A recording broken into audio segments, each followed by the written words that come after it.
تو آپ یہ کہہ رہے ہیں عرفان قادر صاحب کہ جسٹس منیب جو بات کر رہے ہیں اس کے بعد تو پھر مزید بحث ہی نہیں کی جا سکتی اور اس قانون کی ضرورت کے اوپر بھی بات نہیں ہو سکتی، کیونکہ جب تک ماضی کی غلطیوں کا ذکر نہیں ہوگا، ان پہ گفتگو نہیں ہوگی، تو نئے قانون کی اہمیت کا کیسے معلوم ہوگا؟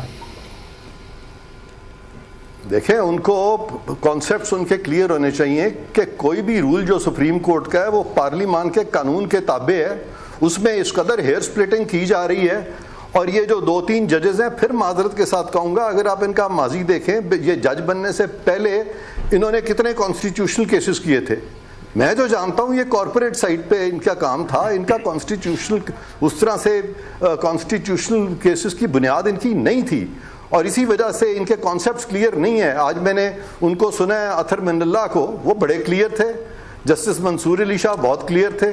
چیف جسٹس آف پاکستان بھی بڑی کلیئرٹی کے ساتھ وہ بات کر رہے تھے، اور انہوں نے بالکل ٹھیک کہا. انہوں نے کہا کہ جب جہاز کا ایک پائلٹ تھا، یہ چیف جسٹس آف پاکستان نے مثال دی، میں اس وقت میں نے ٹی وی آن کیا تو وہ یہ بات کر رہے تھے کہ پہلے جہاز کا ایک پائلٹ تھا، اب انہوں نے 2 کو پائلٹس بھی آپ کو دے دیے ہیں، اور آپ اس سے سمجھ رہے ہیں کہ اس سے سپریم کورٹ جو ہے وہ کمزور ہو رہی ہے.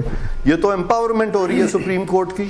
تو پارلیمان تو کھڑی ہوئی تھی سپریم کورٹ کے ساتھ، نہ کہ اس فرد واحد کے ساتھ جس کے ساتھ کہ چند جج جو تھے وہ اس کے ساتھ، ان کے ساتھ جو تھے ہم خیال ججز کا ان کو نام مل گیا تھا. اب یہ جو ہم خیال ججز کا نام دیا، یہ کس نے دیا؟ کیا میڈیا جو تھا وہ اندھا تھا؟ کیا پارلیمان پاکستان کی اندھی تھی؟ انہوں نے جب دیکھا کہ بردر ججز نے بھی شور مچا دیا کہ یہ ہمارے ساتھ ہو کیا رہی ہے، تو پارلیمان نے ریسکیو کیا سپریم کورٹ کو. ٹھیک. کریم سیکھی صاحب، ماسٹر آف دا روسٹر، اس حوالے سے تو جسٹس منیب ابھی بھی ڈٹے ہوئے ہیں اور کہتے ہیں کہ ریٹائرڈ ججوں پہ جو الزامات ہیں یہ مناسب نہیں ہیں، بالکل نہیں لگنے چاہیے. پہلی بات تو یہ ہے کہ کس ریٹائرڈ جج کے اوپر کیا الزام لگایا یہ بتایا انہوں نے. بات کہاں سے ہو رہی تھی؟ ایکچولی شروع ہوئی جسٹس منصور علی شاہ صاحب جب انہوں نے کہا ڈیٹا بیسڈ یہ جو ہمارے پاس چیزیں ہیں کہ جس میں جو ہے نا وہ یہ چیز ثابت ہوتی تھی کہ چیف جسٹس جو ہے as a single person holding all the powers manipulate کرتا رہا پروسیڈنگز کو، اور مرضی کے نتائج جو ہیں فیصلوں کی صورت میں حاصل کیے جاتے رہے.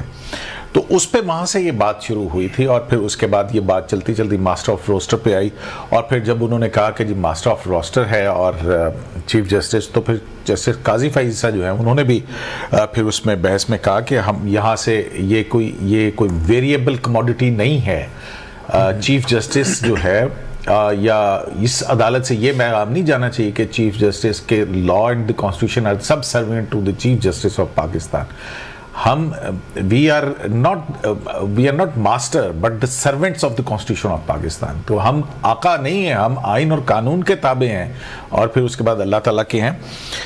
تو یہ جو بات ہے یہ واقعتاً اس لیے چبھ رہی ہے کہ ماسٹر آف روسٹر کی جو ٹرم کوائن کی ہے، کیونکہ آج یہی اس میں کافی تنقید بھی ہو رہی تھی یا آرگومنٹس تھے ان دوسری سائڈ کے، وہ یہی تھے کہ آئین کے اندر کہیں ماسٹر آف روسٹر کا ذکر کہیں نہیں ہے، آئین میں لفظ نہیں ہے، تو یہ ہم نے کسی قانون کے اندر ہے. تو اب یہ کہاں سے آیا؟ تو یہ آیا جسٹس منیب اختر کی اس ججمنٹ سے، جو یاد ہوگا کہ ہم نے صحافیوں کے لیے ایک درخواست داخل کی تھی، اس پہ ایک آرڈر آیا، اور اس آرڈر کے اوپر جو ہے نا چیف جسٹس نے ایک 5 رکنی بینچ بنا دیا تھا. تو وہ ججمنٹ جو ہے جسٹس منیب اختر کی لکھی ہوئی، تو اس میں یہ ماسٹر آف روسٹر ہے جس میں یہ خود کہتے ہیں کہ از خود نوٹس لینے کا اختیار جو ہے نا اس کے اندر ایک بیلنس وہ کریٹ کرنا ہوگا.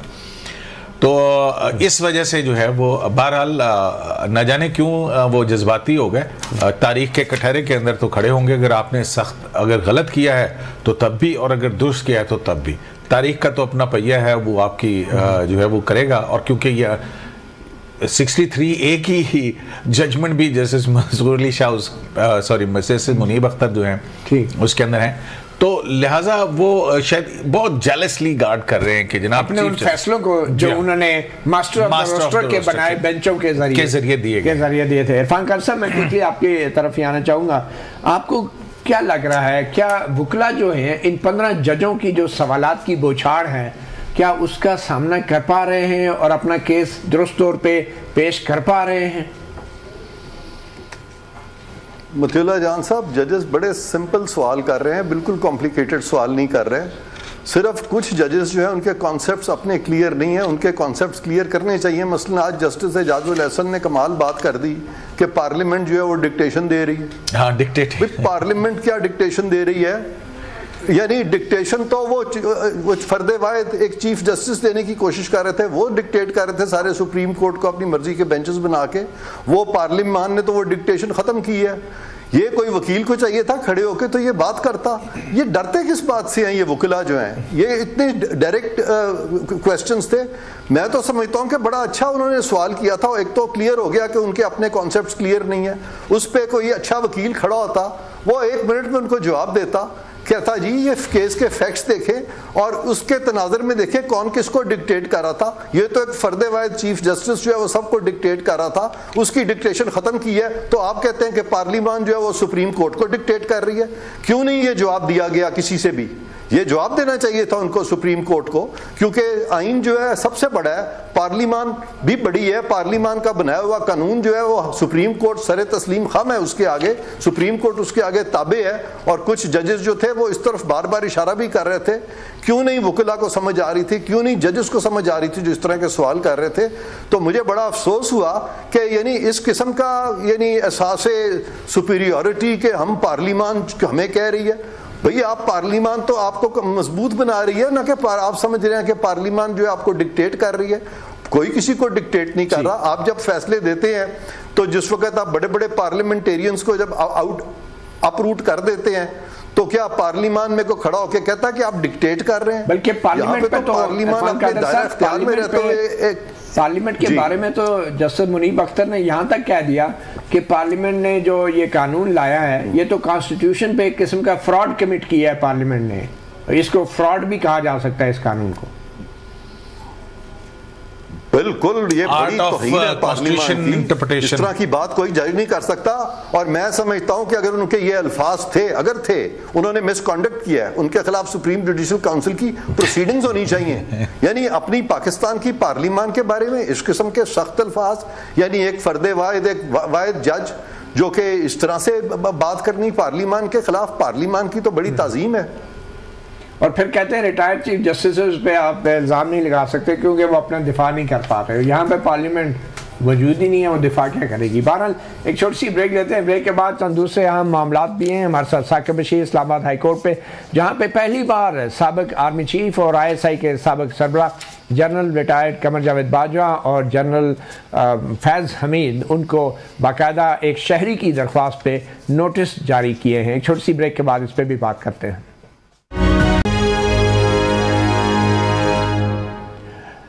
Welcome back. صحافی پروگرام میں اسلام آباد ہائی کورٹ نے نوٹس جاری کیے ہیں سابق آرمی چیف اور سابق ISI چیف کو. اس کی طرف بھی آتے ہیں مگر مختصراً آپ کو صرف وہ سنانا چاہتے ہیں وہ بات جو جسٹس منیب نے کہی تھی اور جس میں پارلیمنٹ کو انہوں نے ایٹریبیوٹ کیا تھا کہ اگر وہ کوئی ایسا قانون بناتی ہے تو اس کو ٹیکنیکل ٹرم میں کانسٹیٹیوشنل فراڈ بھی کہا جا سکتا ہے. دیکھیں جسٹس منیب کہنا کیا چاہ رہے ہیں اور پارلیمنٹ پہ کے بارے میں وہ کیا جذبات رکھتے ہیں.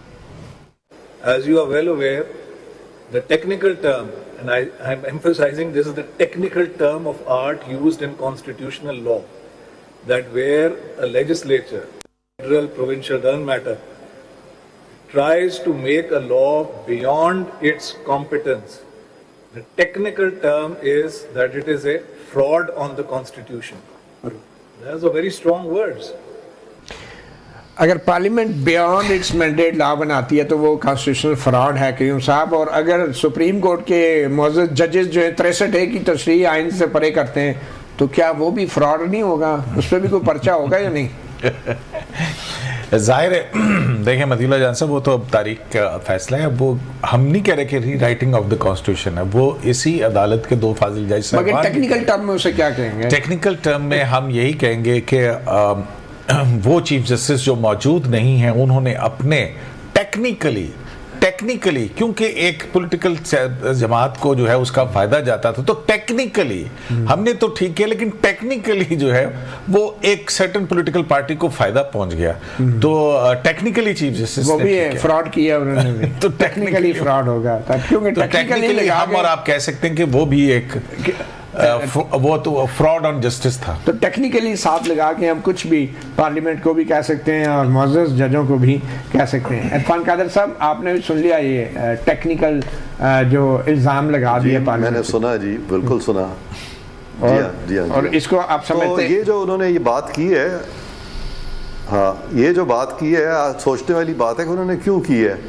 کیا اس کیس کے فیکٹس ایسے ہیں جہاں پہ کہ پارلیمان جو ہے اپنی کمپٹنس سے زیادہ انہوں نے لیجسلیشن کی ہے, اور کیا اس کے فیکٹس ایسے ہیں کہ پارلیمان نے فراڈ کیا؟ تو وہ یہ امپلائی کر رہے ہیں کہ گو کہ انہوں نے یہ نہیں کہا کہ اس کیس میں پارلیمان نے فراڈ کیا, لیکن پارلیمان کے فراڈ کے بارے میں اس طرح سوچنا obviously کچھ تو ان کے جی میں آئی ہوگی نا کہ بہت بڑا فراڈ ہو گیا, تو اس کو کم از کم بتاتے تو صحیح. تو یہ پارلیمنٹ کا قانون ہی اس وقت سب جوڈیس ہے نا, تو اور کس کے بارے میں سوچ سکتے ہیں ہم؟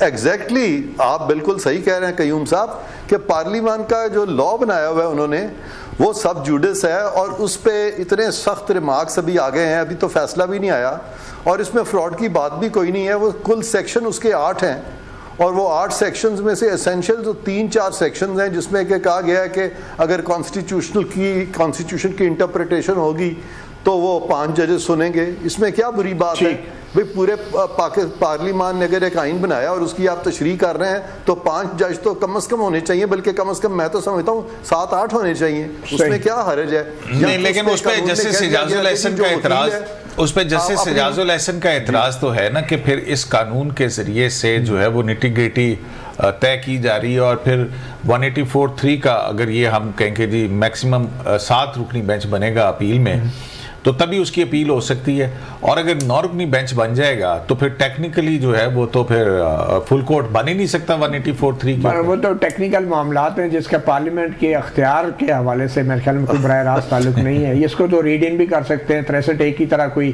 پازیٹیو تشریح بھی ہو سکتی ہے. بٹ اینی وے میرے خیال میں اس معاملے سے ہم آگے لے کے چلتے ہیں. انہوں نے بلکہ یہ بھی کہا, انہوں نے یہ بھی بات کی تھی, انہوں نے اعجاز الاحسن صاحب نے یہ بھی بات کی تھی کہ یہ جو رول میکنگ ہے یہ پارلیمان کا کام نہیں ہے, یہ تو سپریم کورٹ کا کام ہے, اور اگر سپریم کورٹ رول بنا دے تو پھر پارلیمان کسی قسم کا قانون نہیں بنا سکتی اس کے اوپر. تو اگر یہ بات ہم مان لیتے ہیں جسٹس اعجاز الاحسن کی, تو پھر آرٹیکل 199 میں جو لفظ لکھے ہوئے ہیں سبجیکٹ ٹو لا وہ ریڈنڈنٹ ہیں, آپ ریڈنڈنسی ایٹریبیوٹ کر رہے ہیں. اس میں آرٹیکل 191 میں سبجیکٹ ٹو لا کے لفظ کو 191 میں آپ ریڈنڈنسی ایٹریبیوٹ کر رہے ہیں. بہرحال میرے خیال میں اتنی سمپل سی بات تھی. وہ کہتے ہیں یہ انیبلنگ وہ نہیں کلاز نہیں ہے. بہرحال اینی وے یہ پاور اور جورسڈکشن کی تقسیم ہے. واقعی میں سمجھتا ہوں کہ ان کو کانسیپٹس جو ہیں ان کو چاہیے ججز آپس میں بیٹھیں اور ان کے کانسیپٹس کلیئر کریں, تاکہ اتنے بڑے کیسز میں اس طرح کی جملے جو ہیں لفاظی نہیں ہونی چاہیے, اس سے ایک غلط میسج جاتا ہے, سر آپ نے جو ہے عدلیہ میں شیٹر ہوتا ہے. میرے خیال میں آپ جیسے جب بڑے وکلا جو ہیں لا کالجز میں لیکچر نہیں دیں گے تو پھر یہی ہوگا ہمارے ساتھ. معاملے کو آگے لے کے چلتے ہیں. ثاقب بشیر ہمارے ساتھ موجود ہیں. اسلام آباد ہائی کورٹ نے نوٹس تو جاری کر دیا, لیکن یہ وہ والا معاملہ تو نہیں ہوگا ڈاکٹر بابر اعوان والا نوٹس میں لیا تو کھ نہ لیا. نوٹس تو ویسے میرا خیال ہے کہ شاید ان کو ڈائریکٹ تو بنتا نہیں تھا, لیکن بہرحال ہائی کورٹ نے کر دیا ہے. کیس یہ ہے کہ ایک شہری ہیں راولپنڈی کے خیابانی سر سید کی, وہ کہتے ہیں کہ 2 صحافی ہیں, انہوں نے جنرل باجوہ سے ملاقات کی, اس کے بعد آرٹیکلز لکھے, اور اس آرٹیکل میں کچھ ایسے واقعات جو ہے وہ ایٹریبیوٹ کیے گئے جس میں اداروں کی جو ہے وہ اس کے درمیان ایک غلط فہمی جو ہے وہ پیدا کرنے کی کوشش کی گئی. اور انہوں نے کہا کہ مطلب میں حیران ہو گیا کہ یہ صحافی کیا لکھ رہے ہیں. تو پھر شہری نے کیا کیا؟ اور شہری نے کہا جی وہ جنرل باجوہ اور جنرل فیض حمید نے جو ان پہ لیگل ایک بیریئر تھا کہ وہ اس سے آگے نہیں جا سکتے تھے, تو وہ بیریئر انہوں نے توڑا ہے. یعنی 2 سال تک ریٹائرمنٹ کے بعد جی وہ سیاست نہیں کر سکتے تھے, اس قسم کی کوئی بات نہیں کر سکتے تھے, تو انہوں نے وہ بیریئر توڑا ہے. تو وہ کرمنل جو ان کے خلاف کارروائی ہونی چاہیے. تو انہوں نے کہا جی میں تو ایف آئی اے میں گیا ہوں, پیمرا میں گیا ہوں, میری بالکل کوئی بات نہیں سن رہا, تو اس لیے آپ جو ہے وہ اب آرڈر کریں ایف آئی اے کو کہ 2 صحافی اور 2 جرنیل جو ہیں ان کے خلاف کارروائی کریں, مطلب ایف آئی آر درج کریں اور ان کے خلاف کارروائی جو ہے وہ شروع کریں. یہ سارا جو ہے وہ کیس ہے. پھر وہ چیف جسٹس عامر فاروق صاحب کے پاس آیا تو انہوں نے اب نوٹس سارے ریسپونڈنٹس کو کر دیے ہیں, جس میں جنرل باجوہ, جنرل فیض حمید بھی ہیں, صحافی بھی ہیں, اور دیگر